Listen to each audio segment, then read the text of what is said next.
दिख रहा है स्क्रीन आपको? Yes sir. सर बी से पहले टी पढ़ना सही रहेगा या बी ही पढ़ना सही रहेगा? बी बी वैसे बी से शुरू करेंगे, ठीक है, फिर टी बताएंगे। Okay sir. Okay, sir B cell activate T cell के बाद होता है या फिर डायरेक्ट बी सेल से?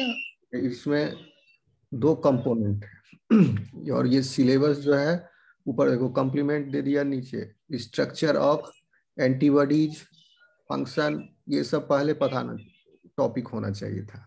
ओके, अब देखो सर ऑर्गेनाइजेशन हाँ। And expression of Ig genes, son of हाँ। ये भी होना चाहिए पहले। Yes sir. ये अभी हम बी सेल आपको पढ़ाएंगे तो इसमें ये आईजीजी का जिक्र आएगा, तो आपको उस समय समझ में नहीं आएगा। तो हम क्या करेंगे, अभी सिलेबस में जिस ढंग से लिखा हुआ है उस ढंग से जाएंगे, लेकिन कवर हम करेंगे समझा करके पूरा। इसे कॉम्प्लीमेंट कर दिए। ओके, अब देखिए ओके सर। 20, ये बी सेल एक्टिवेशन है। तो बी सेल के एक्टिवेशन के लिए टी सेल की आवश्यकता है, बिना टी सेल के B cell yes activation. Sir. हाँ ओके, सर, हम लेकिन भी यही बोल रहे थे। हाँ हाँ यस। ठीक है ना, तो ये थोड़ा सा क्योंकि हीमोरल कंपोनेंट है ये, and this is cell mediated immunity. इसमें और भी सेल मीडिएटेड इम्यूनिटी जैसे सीटीएल, साइटोटॉक्सिक टी लिम्फोसाइट और नेचुरल किलर सेल भी है, सिर्फ टी सेल का ही नहीं है अकेला, इसलिए थोड़ा बाद में रखा। जिसने भी सिलेबस बनाया है ये सोचा होगा। ओके, लेकिन हम पहले ठीक है बी सेल का एक्टिवेशन डिफरेंशिएशन देखेंगे, उसमें टी सेल का क्या रोल है वो देख लेंगे, क्योंकि इसीलिए पहले जनरल बता ही दिए थे आपको। याद कीजिए टी सेल का सब पॉपुलेशन, हाँ TH2 helper T cell, cytotoxic T cell, कोई यस सर। टी आर हाँ यस सर। CD4+ था, कोई CD8+ था। ओके, और वो MHC क्लास 1 और क्लास 2 से इंटरेक्ट करता था। ये सब हम लोग पढ़े हैं, तो आपको समझने में दिक्कत नहीं होनी चाहिए ये। और जैसे नेचर ऑफ एंटीजेंस, ये सब भी पहले पढ़ाना चाहिए, इसीलिए आपको हमको समझाना पड़ा था कि यहाँ लिखा हुआ है टी सेल एपिटोप्स, तो एपिटोप आपको नहीं समझ में आया तो पहले बताना पड़ा हमको। सुपर एंटीजन, MHC कॉम्प्लेक्स, इसमें भी यहाँ भी देखिए 5 लिखा है, यहाँ B लिखा, ए कहाँ गया, ए क्या था फिर? ए इसका ए sir, yes sir. Nature of intelligence है सर, ए ऊपर। ऊपर दिया है सर, बी है ना यूनिट 2 के बगल में ए, नेचर ऑफ अच्छा अच्छा, हाँ एंटीजेंस। हाँ ठीक ठीक ठीक, ए इज नेचर ऑफ एंटीजेंस और बी इज, ये एक तो इसको इधर लिखना चाहिए था ना, नेचर ऑफ एंटीजेंस में ही ये पांचों पॉइंट आएगा, MHC कॉम्प्लेक्स भी। और ये बी पार्ट है जिसमें structure and function of antibody, many different classes of antibody. अब IgG, IgM, IgD, IgE, IgA, ये सब बोलते हैं हम लोग, जैसे यहाँ भी आएगा IgD का चर्चा, तो आपको नहीं समझ में आएगा क्या है, तो अभी जान लो का एंटीबॉडी का सर डिफरेंस। उसमें जो वही ना FC रीजन होता है, वेरिएबल रीजन और कांस्टेंट रीजन। वो तो आया, हाँ सब में होता है, ये सारे क्लासेस ऑफ एंटीबॉडीज में वेरिएबल रीजन है, कांस्टेंट रीजन है, लाइट चेन है, heavy yes sir. Heavy chain है यस। सबका स्ट्रक्चर जो है डिफरेंट है, जैसे IgM है वो यस पेंटागन, सर। ठीक है, तो इसलिए वो भी जानना जरूरी था पहले, लेकिन चलो इस ढंग से चलते हैं, फिर इसको कवर करेंगे। ओके, ठीक है, जैसे organization of expression of Ig genes, ये भी जानना जरूरी है बहुत, बहुत ही कंसेप्चुअल है ये। तो ऐसा करेंगे हम कि ये तो जनरल टॉपिक है, ये सब भी जानना जरूरी, तो यूनिट 2 कवर करेंगे इसके बाद, और यूनिट 2 के बाद we will jump on unit 4। Unit 4 yes. ठीक है, यूनिट 3 में आपका ये 4 कॉम्प्लीमेंट सिस्टम हो गया है, और बहुत ज्यादा डिटेल में पढ़े हैं इसको हम, उसके बाद फिर ये सब देखेंगे। एलाइजा तो आप ऐसे ही बता दोगे, ठीक है। साइटोकाइंस एंड कीमोकाइंस, देखो यहाँ साइटोकाइन का क्लासिफिकेशन एंड कीमोकाइन रिसेप्टर, ठीक है। हाँ, सुबह बता रहे थे साइटोकाइन कीमोकाइन में, साइटोकाइंस जो है वो all these messenger molecules which initiate the signal pathways are cytokines, और ये सब cytokines proliferation, inactivation, activation, differentiation, ठीक है, मैच्यूरेशन, ये सब में इन्वॉल्व है दिस साइटोकाइंस। एंड कीमोकाइंस जो है, chemokines are special type of cytokines which are functioning as chemoattractant, ठीक है। So these are the chemokine और साइटोकाइन। तो इसमें हम ये पढ़ेंगे। सर एक बार आप बोले थे क्या ऑल साइटोकाइंस और कीमोकाइंस? हाँ, गलत बोल दिए थे, तो करेक्ट कर लो। All chemokines are cytokines. Okay sir. जैसे all enzymes are proteins but not all proteins are enzymes, so all chemokines are cytokines, ठीक है। चलो यस सर। स्टार्ट करें। यस।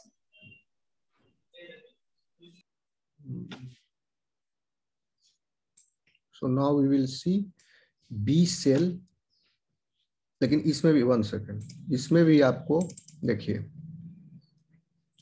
यहां पर भी इसने गूगली मार दिया जिसने सिलेबस बनाया, बी सेल एक्टिवेशन लिखा है, ओके।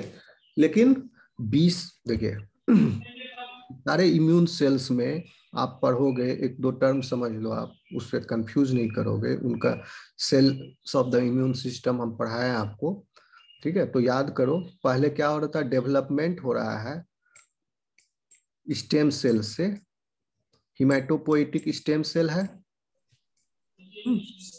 हिमेटोपोइटिक स्टेम सेल से क्या था general concept, progenitor cells, sir progenitor, yes sir, हाँ, माइलोइड और लिम्फोइड, हाँ, myeloid lineage and lymphoid lineage, तो ये 2 लिनिएज है बेसिकली। अब इस लिनिएज में सेल्स जो है और मैच्योर कर रहे हैं, ठीक है। सो इनको क्या कहा जाता है, जो हिमेटोपोइटिक सेल, हिमेटोपोइटिक सिस्टम में जो डेवलपमेंट हो रहा है, इट इज द डेवलप, पहले क्या हो रहा है, development of the cell, okay. Suppose अगर बी सेल एक्टिवेशन हम पढ़ रहे हैं, तो बी सेल एक्टिवेशन किसका होगा, बी सेल बनने के बाद ना एक्टिवेशन होगा, तो बी सेल बनने की प्रक्रिया भी एक अलग प्रोसेस है, यानी इसमें आ जाएगा बी सेल डेवलपमेंट,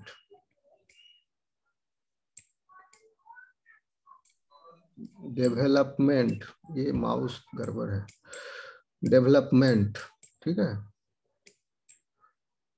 तो डेवलपमेंट कैसे हो रहा है, हिमेटोपोइटिक स्टेम सेल से, पहले तो ये आगे दिखाएंगे आपको, लिम्फोइड प्रोजेनाइटर सेल्स हैं, इसमें से फिर सम सेल्स आर, इसमें दोनों तरह के प्रोजेनाइटर हैं, टी सेल भी बनेंगे और बी सेल भी बनेंगे, ठीक है।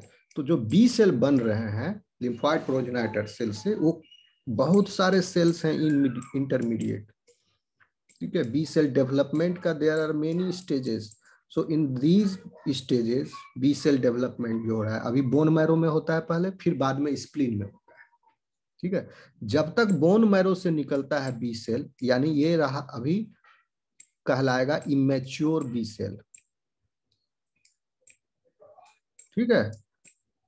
ये डेवलपमेंट हो रहा है बी सेल का, और ये डेवलपमेंट जो है, this development is marked by the expression of various kinds of receptors and markers, also cell surface markers. तो किस सेल सरफेस, कौन सा सेल सरफेस मार्कर किस स्टेज में आएगा, ओके।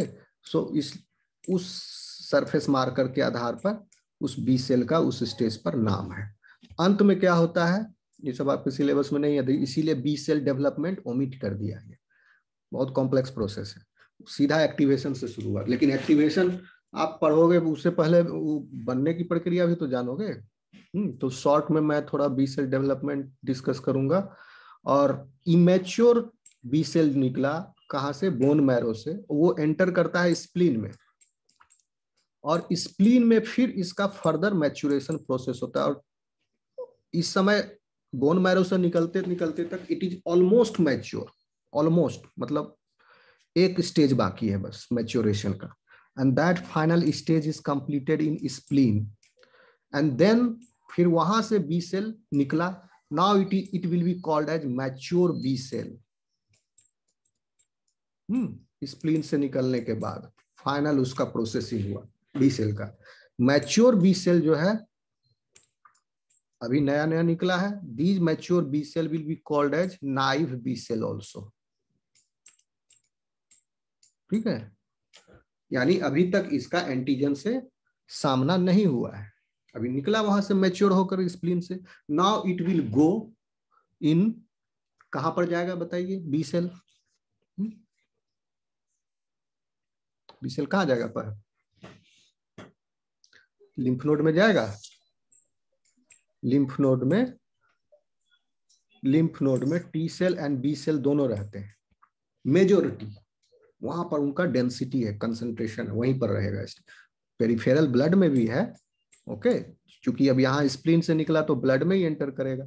स्प्लीन भी एक तरह का ऑर्गन है, लिम्फाइड ऑर्गन है, वहां भी रहेगा कुछ, और ब्लड में एंटर करेगा अदर लिम्फ नोड्स में जाने के लिए। उस लिम्फ नोड में जाएगा तो लिम्फ नोड में लिम्फ नोड में B cell and T cell दोनों रहते हैं, लेकिन दोनों का अपना अलग अलग एरिया है लिम्फ नोड में। The area which is belonging to B cell residence is called as B cell follicle and T cell follicle. तो B cell follicle में B cells हैं और वहां पर फिर B cell is resting। उसके बाद लिम्फ नोड में एंटीजन प्रेजेंटिंग सेल या टी सेल जाएगा। यहाँ एंटीजन प्रेजेंटिंग सेल गया और यहीं पर टी सेल भी है, नाइव टी सेल को प्रेजेंट करेगा antigen, and then B cell T cell interaction will take place in the lymph node. उसके बाद क्या होगा? Naive B cell will be proliferated and after that it will be differentiated into plasma cell and memory cell. Okay, तो overall plan समझे B cell development, ये general बताया आपको कैसे हो रहा है। हिमेटोपोएटिक स्टेम सेल से, लिम्फोइड प्रोजेनाइटर सेल से, there are various stages for the B cell development. बहुत सारा स्टेज है। एक स्टेज में बी सेल बन जाता है pre B cell, sorry pro pre B cell, confuse करोगे इसलिए वो सब छोड़ दिए। प्रो प्री बी सेल, फिर प्रो प्री बी सेल के बाद प्री बी सेल बनता है, फिर प्री बी सेल के बाद large pre B two cells बनते हैं, फिर लार्ज के बाद स्मॉल प्री बी टू, इस तरह से आगे प्रक्रिया चलती है। बहुत सारा तरह का बी सेल डेवलपमेंट में देयर आर स्टेजेस, इसीलिए हटा दिया ये सिंपल रखने के लिए। लेकिन थोड़ा सा हम लोग कर लेंगे डेवलपमेंट की चर्चा। और after that immature B cells जो है स्प्लीन में एंटर किया और final maturation step takes place inside spleen, then it will come in the peripheral blood, और उसके बाद लिम्फ नोड में गया, लिम्फ नोड में वो अपना लिम्फ फॉलिकल में रेस्ट करेगा तब तक जब तक इसको एंटीजन का चैलेंज नहीं आएगा, और they will be resting there. Okay, अब यहां पर एक चीज और है, बी सेल सिर्फ एक ही तरह का नहीं होता है कि आप बी सेल समझ लो। बी सेल, इसमें भी सेल टाइप्स हैं, और ये डेवलपमेंट अभी पढ़ाएंगे तो उसमें आपको बताएंगे। एक होता है B1 cell type, another one is B2 cell type, and third one is marginal zone B cell, MZB।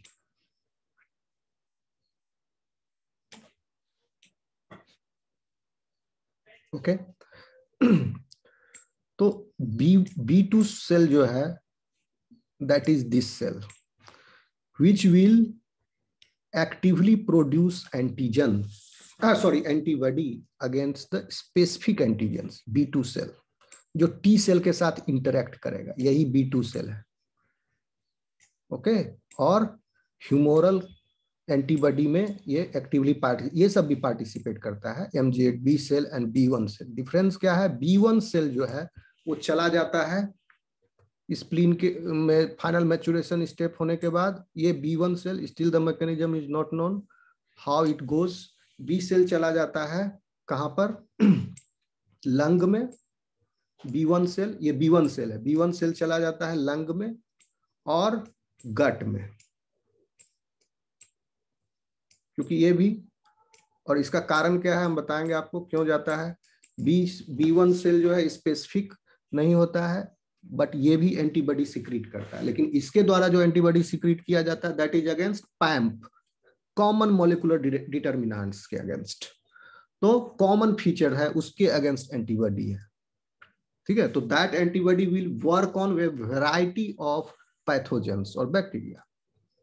So B1 एक जनरल टाइप का एंटीबॉडी निकालेगा, ठीक है। ज्यादातर IgM होता है, काफी पोटेंट है, पेंटामेरिक है।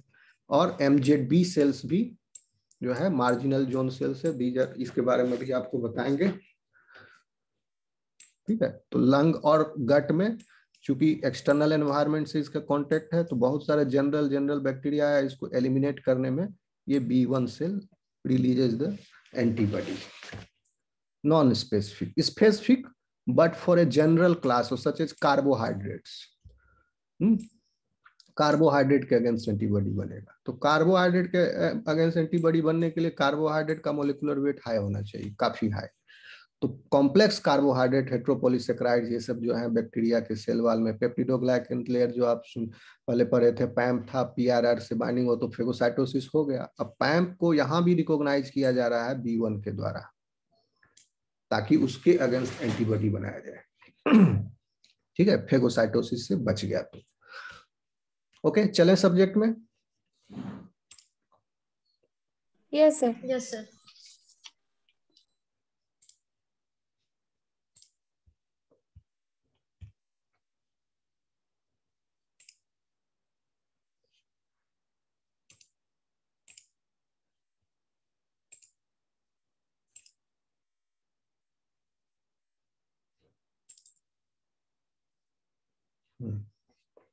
कौन सा स्क्रीन नोट दिख रहा है क्या?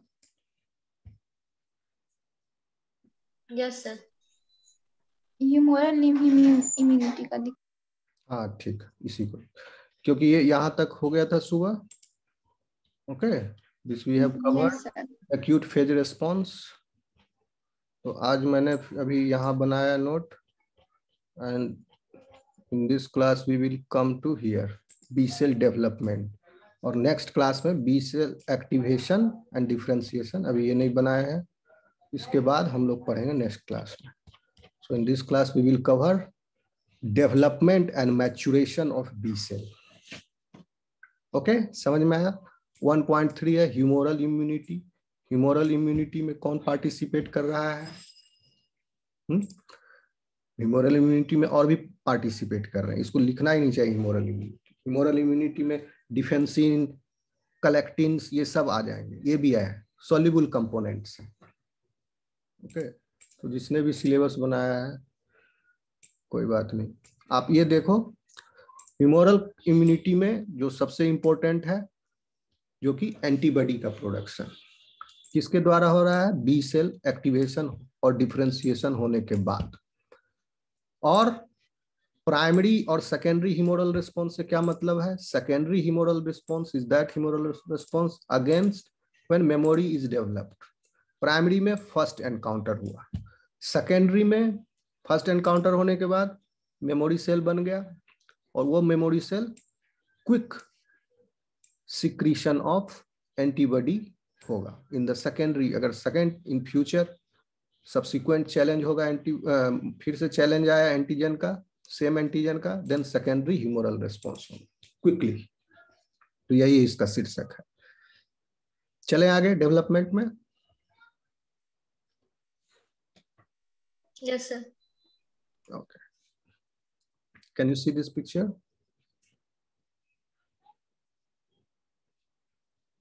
नहीं, पहले ये समझ लो, पिक्चर सिंपल है, सेल्फ एक्सप्लेनेटरी फोटो है। देखो, ये बोन का एंडोस्टियम है। ये क्या, कौन सा सेल है? यहाँ लेवल नहीं किया हुआ है। ये कौन सा सेल है? These are lymphoid progenitor cell या हिमेटोपोएटिक स्टेम सेल। ये भी है, ये ब्राउन वाले हिमेटोपोएटिक स्टेम सेल से क्या हुआ? दीज सेल्स, ये जिसमें बहुत सारा डेंड्राइट जैसा स्ट्रक्चर है, what are these?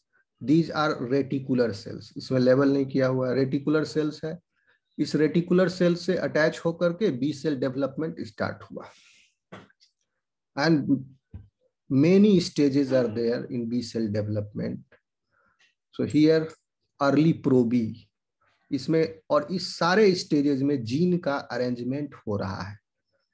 Okay, gene arrangement is happening. तो ये आप नहीं समझोगे DJH चेन, ये हैवी चेन का जीन है, H recombination, permutation and combination. Gene arrangement पढ़ाएंगे तब ये पार्ट को समझोगे। ठीक है, यहां तक जीन अरेंजमेंट हो रहा है pro pre B cell, pro B और प्री बी सेल तक, till this stage gene arrangement हो रहे हैं। और because of that gene arrangement a variety of receptors with a variety of its specificity are generated, nearly billion times of different types of permutation combinations are happening, and because of that a variety of receptors are generating on a variety of pro B cell. तो उसके बाद यहाँ gene arrangement हो गया, उसके बाद pro B cell जो है यही है रेटिकुलर सेल्स, फिर इसमें it will go for negative selection, मतलब अपने सेल के अगेंस्ट, अपने सेल के मॉलिक्यूल के अगेंस्ट और the surface marker on the host cell, उसके अगेंस्ट अगर रिएक्टिविटी आ गई तो, स्पेसिफिसिटी आ गई तो बी सेल रिसेप्टर का, क्योंकि ये रैंडम रीजनरेशन है, random generation of B cell receptor, तो अपने मॉलिक्यूल के अगेंस्ट भी आ सकता है। तो ये अगर रिएक्ट कर गया रेड वाला तो the cells will be discarded और इसमें एपोप्टोटिक पाथवे स्टार्ट हो जाएगा and it will be phagocytosed by macrophage. और जो बच गया, निगेटिव सिलेक्शन पास हो गया, यानी कोई स्पेसिफिसिटी नहीं है हमारे अपने सेल और किसी अपने प्रोटीन मॉलिक्यूल से, then these B cells will enter the central sinus of the bone marrow and after that it emerges out as a transitional 1B cell, and this goes under transitional 2B cell in the spleen when it enters the spleen, and in the spleen final maturation step of B cell takes place, and then B cell goes to the lymph node. ये mature B cell जो है यहाँ जो दिखाया है इस figure में, यह है आपका B2 सेल जो कि आगे एंटीबॉडी प्रोड्यूस करेगा एंटीजन के अगेंस्ट specific antigens, these are B2 cell. इसमें B1 सेल और मार्जिनल जोन बी सेल नहीं दिखाया है इस फिगर में। ठीक है, तो चलें आगे, ये पिक्चर सिंपल है।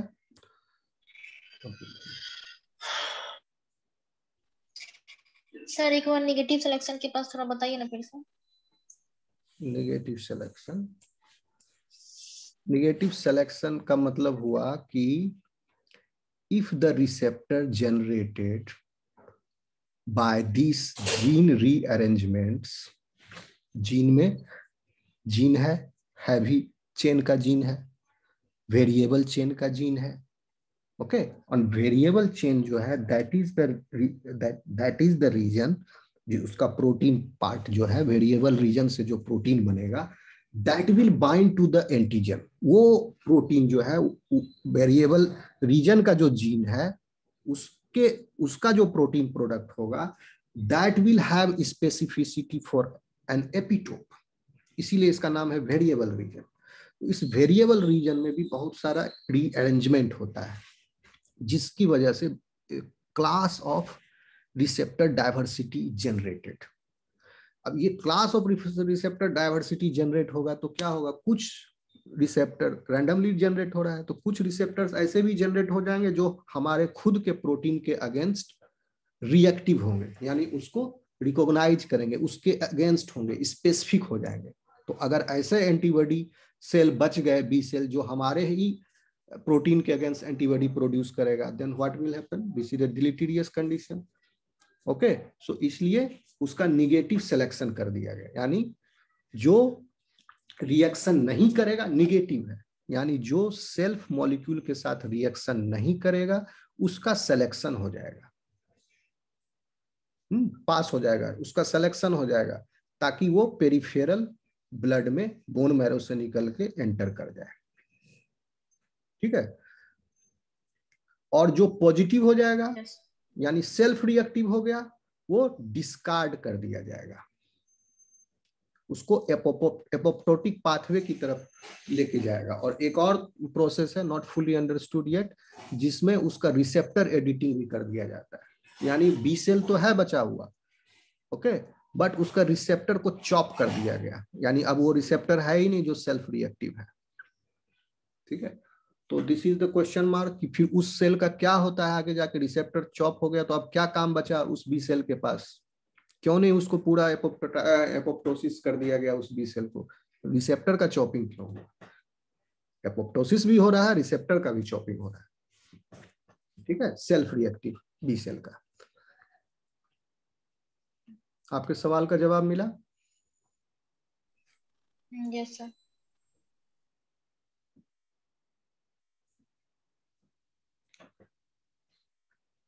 देखिए कैसे हो रहा है डेवलपमेंट, तो इसमें आप कंफ्यूज नहीं करोगे। पहले बी सेल डेवलपमेंट होगा, यानी डेवलपमेंट, देन एक्टिवेशन। एक्टिवेशन कब हुआ? जब टी सेल इसको प्रेजेंट किया, टी सेल के साथ एंटीजन प्रेजेंट हुआ। इन द टी सेल को पहले एपीसी प्रेजेंट किया, उसके बाद टी सेल और बी सेल का इंटरेक्शन हुआ, तब जाके एक्टिवेशन हुआ।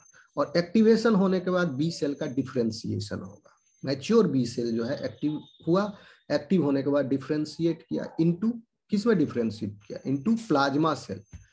प्लाज्मा सेल जो है वो एंटीबॉडी को एक्टिवली सिक्रीट कर रहा है। क्यों प्लाज्मा सेल में डिफरेंशिएट होने की आवश्यकता थी? क्योंकि पहले जो स्पेसिफिक एंटीजन के अगेंस्ट जो B cell, naive B cells थे, वो कुछ ही संख्या में है, क्योंकि बहुत सारे तरह के एंटीजन्स हैं, तो उसके बहुत तरह के रिसेप्टर, और एक बी सेल के ऊपर एक ही तरह का रिसेप्टर होता है।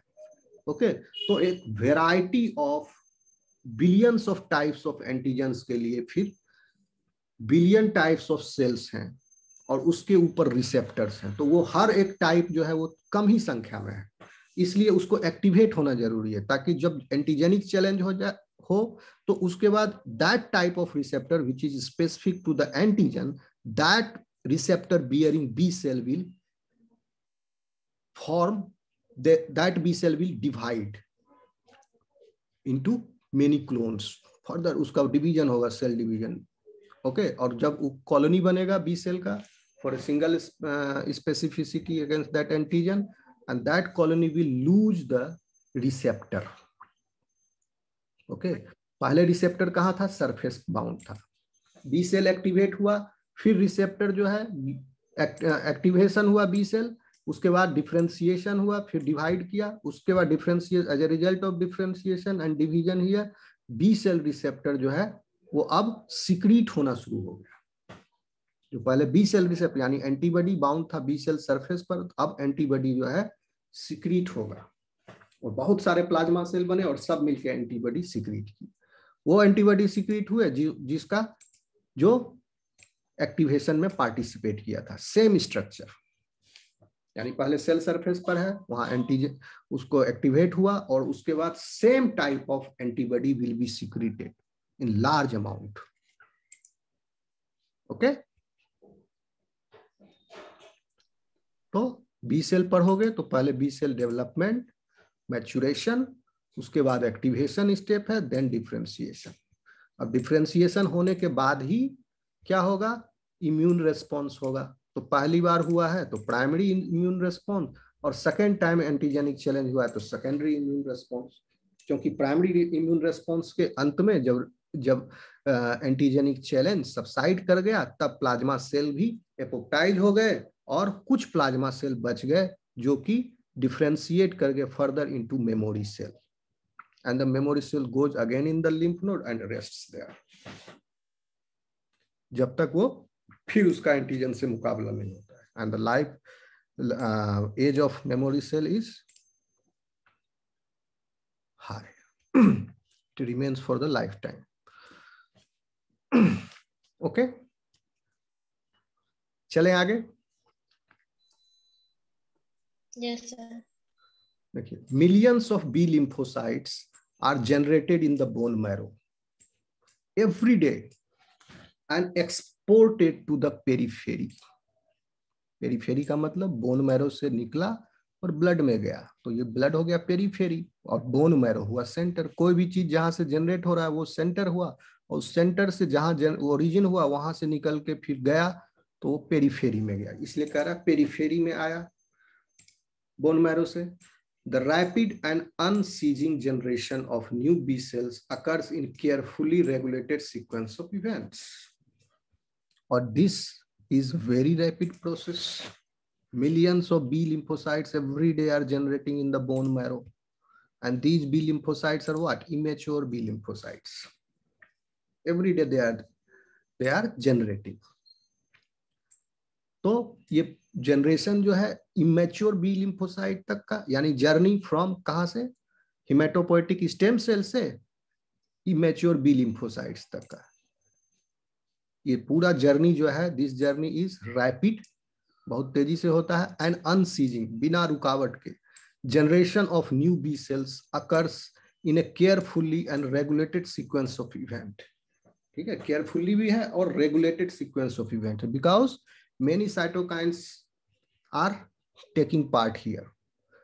तो आप याद कीजिए IL-6 जो था इनिशियल प्रो इन्फ्लामेटरी मीडिएटर, बताया था IL-1, IL-6, TNF alpha, particularly IL-6 takes part here in B cell development, यानी लिम्फोइड प्रोजेनाइटर सेल से जो डेवलपमेंट है, वन सेक, हाँ नहीं, MPP तक। MPP का फुल फॉर्म क्या है, वन सेकेंड है, हाँ, मल्टीपोटेंट प्रोजेनाइटर। इस पिक्चर को देखिए, ये पिक्चर दिख रहा है आपको? Yes sir. Yes sir. Haematopoietic stem cell से MPP बना, मल्टीपोटेंट प्रोजेनाइटर सेल।